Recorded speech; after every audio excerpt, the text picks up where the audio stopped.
और आइए शुरुआत करते हैं इस वक्त की सबसे बड़ी खबर की। और सबसे बड़ी खबर यह है कि क्या अब खामनेई की बारी है। नसरुल्लाह का अंत हो चुका है, लेकिन इस सब के बीच हम आपको तस्वीरें दिखाएंगे कि अब किस तरीके के जो हालात हैं वो बनते हुए दिखाई दे रहे हैं। ये देखिए तस्वीर हम आपको दिखा रहे हैं हिजबुल्लाह का सफाया। अब आगे क्या, बड़ा सवाल बना हुआ। लेकिन लेबनान की तरफ से अब हमला किया गया है। लेबनान की तरफ से लगातार हमला किया जा रहा है इजराइल पर, और वो तस्वीरें हम आपको दिखा रहे हैं क्योंकि जिस तरीके से हिजबुल्लाह टॉप कमांडर नसरुल्लाह का अंत हुआ है, उसके बाद से जो मुस्लिम कंट्रीज हैं वो बौखलाई हुई हैं। और इसी कड़ी में लेबनान, जी हां, लेबनान की तरफ से स्ट्राइक की जा रही है, ड्रोन अटैक किया जा रहा है, मिसाइल अटैक किया जा रहा है। और वो तस्वीरें हम आपको दिखाने जा रहे हैं कि आखिरकार कैसे, अब चाहे लेबनान की बात हो या फिर बात की जाए बेरूत की, तमाम जगहों पर देखिए किस तरीके से इजराइल पर अटैक किया जा रहा है। इजराइल ने ड्रोन अटैक किया है, ये लेबनान की तरफ से ड्रोन अटैक किया गया है। लेबनान की तस्वीरें इजराइल की तस्वीरें हम आपको दिखा रहे हैं। लेबनान ने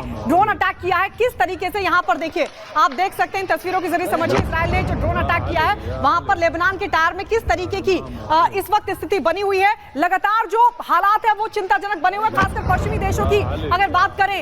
नसरुल्लाह के बाद, नसरुल्लाह के अंत के बाद जो तस्वीरें, अब एक और तस्वीर हम आपको दिखा रहे हैं। और ये तस्वीर आप देख सकते हैं लेबनान के बेरूत की तस्वीर आप देख रहे हैं। नसरुल्लाह की मौत के बाद अब ये जो कैबिनेट मीटिंग है वो बुला ली गई है।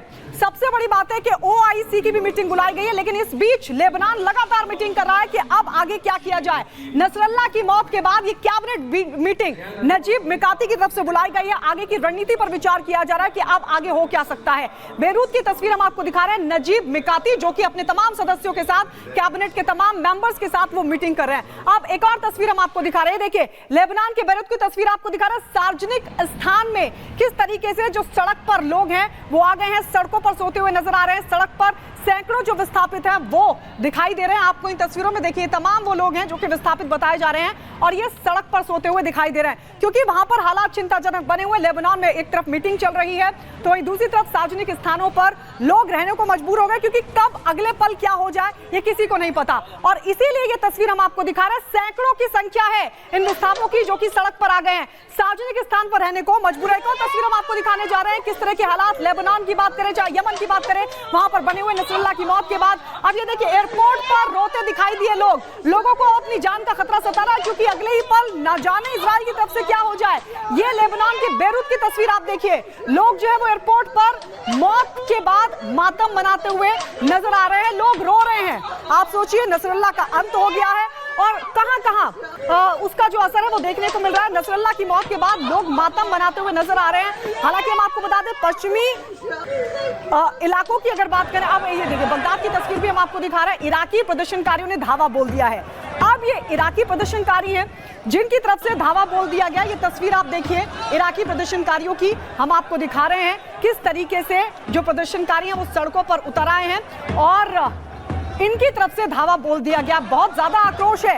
इधर अमेरिकी दूतावास की तस्वीर भी आप देख रहे हैं जहां पर अमेरिकी दूतावास पर इन प्रदर्शनकारियों की तरफ से धावा बोला गया क्योंकि आक्रोश बहुत ज्यादा है। लेकिन लेबनान में जो हर्ष हिजबुल्लाह के चीफ और उसके आतंकी ब्रिगेड का हुआ, जो अंत सैयद हसन नसरुल्लाह का हुआ, जिस तरह से आतंक के आका को इजराइल ने मौत के घाट उतार दिया, अपने 50 साल पुराने दुश्मन का सफाया कर दिया, उससे अब ईरान डरा हुआ है।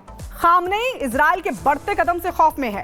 क्या ईरान के सुप्रीम लीडर को अपनी मौत का डर सता रहा है या फिर वो कोई नई रणनीति कर रहा है तैयार? इस रिपोर्ट के जरिए समझिए।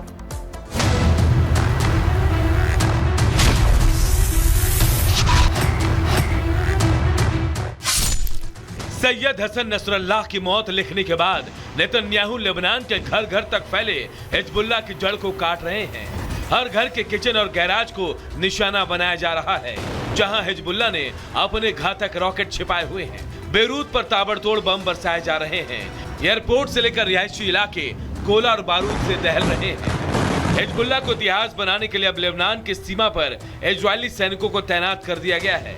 ऐसा इसलिए क्योंकि हिजबुल्लाह ने इजराइल के अटैक की बात कही है। הקם להורגך, השכם להורגו. מדינת ישראל חיסלה אתמול את רב המרצחים חסן נסראללה. סגרנו חשבון עם מי שאחראי לרצח אין ספור ישראלים. हमास के बाद इजराइल का यह हिजबुल्लाह पर करारा प्रहार है जिससे ईरान में दहशत फैल गई कि कहीं अब खामनेई का नंबर तो नहीं।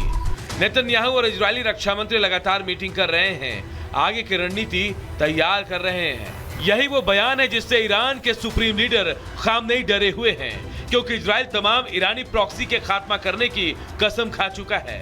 ऐसे में टारगेट में ईरान भी है, क्योंकि ईरान ही सभी प्रॉक्सी गुटों का सरगना है। והוא גם מקדם את השבת חטופינו בדרום. ככל שסינואר רואה שחיזבאללה כבר לא יבוא להצילו, כך גדלים הסיכויים להשבת חטופינו. אני מבקש להודות לצה"ל, לחיל האוויר, לאמ"ן, למוסד, לשב"כ, על ההישגים הכבירים, ולא רק אתמול. אזרחי ישראל, יש לנו הישגים גדולים, אבל המלאכה עדיין לא הושלמה. नेतन्याहू एक के बाद एक अपने दुश्मनों का सफाई कर रहे हैं और उनकी बातों से साफ है कि अब नंबर ईरान का है। इधर खामनेई ने भी ठान लिया है कि वो हर कीमत पर इजराइल से बदला लेकर रहेगा, जिससे इस्माइल हानिया और इब्राहिम रईसी, हसन नसरुल्लाह की मौत का बदला लिया जाएगा। अब ऐसे में इजराइल की घेराबंदी शुरू कर दी गई है। ईरानी प्रॉक्सी को फरमान जारी कर दिया गया है। इजराइल पर हर घंटे रॉकेट और मिसाइल की बारिश हो रही है। हालांकि इजराइल का आयरन डोम इन तमाम हमलों को नाकाम कर रहा है, लेकिन सवाल कि कब तक ऐसा डिफेंस सिस्टम बारूदी वर्षा को रोक पाएगा। यमन से हूती बैलिस्टिक मिसाइल से हमला कर रहे हैं, तो इराक से इराकी रेजिडेंट्स फोर्स के निशाने पर इजराइल है, तो सीरिया से जेनायून ब्रिगेड और फतेह मियून डिवीजन रॉकेट बरसा रहे हैं। इजराइल के लिए इस वक्त सबसे बड़ी टेंशन हूती बना है, जो नसरल्लाह की मौत के बाद बेहद आक्रामक है। אנחנו קיימנו בשעות האחרונות הערכת מצב, וכעת אנו מודיעים על עדכון בהנחיות פיקוד העורף. שר הביטחון אישר שהחל מהיום, מהשעות הקרובות, חל איסור על התכנסויות העולות על 1,000 איש באזורים שונים במרכז. लेबनान के प्रधानमंत्री मेकाती भी इजराइल के आक्रमण से डरे हुए हैं, तो वहीं दूसरी तरफ उनकी मदद के लिए ईरान आगे आया है। लेबनान में इजरायली हमले के बीच ईरानी विदेश मंत्रालय का बयान आया, जिसमें दावा किया गया है कि वो आने वाले दिनों में लेबनान और सीरिया में अपने सैनिक भेजने की तैयारी कर रहा है। सेना की तरफ से इसके लिए रजिस्ट्रेशन भी शुरू कर दिए गए हैं।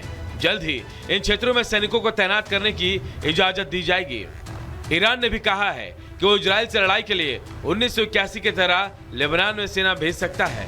नसरल्लाह की मौत होने पर भी ईरान के सुप्रीम लीडर अभी भी कल्पना की दुनिया में जी रहे हैं, अभी भी हिजबुल्लाह की जीत का दावा कर रहे हैं। लेकिन जिस तरह से नेतन्याहू पर ब्रिगेड काल की तरह टूट पड़ी, उससे खामनेई भी डरे हुए हैं, और यही वजह है कि नेतन्याहू के हुंकार के बाद ईरान का सुप्रीम लीडर भी डर गया है।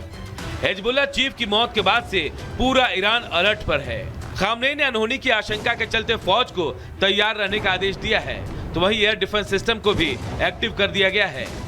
एहतियातन लेबनान में सुरक्षा के मद्देनजर ईरान ने अपनी सभी फ्लाइट्स को रद्द कर दिया है, और कहा जा रहा है कि खामनेई ने अपनी सिक्योरिटी भी टाइट कर ली है और किसी सुरक्षित स्थान पर पनाह लिए हुए है। नसरुल्लाह के खात्मे से सिर्फ ईरान ही नहीं, खान यूनुस का कसाई और हमास का टॉप लीडर याहिया सिनवार भी डरा हुआ है। उसे डर है कि जिस तरह से तेहरान में इस्माइल हानिया को मारा गया, फिर हिजबुल्लाह के गढ़ में ही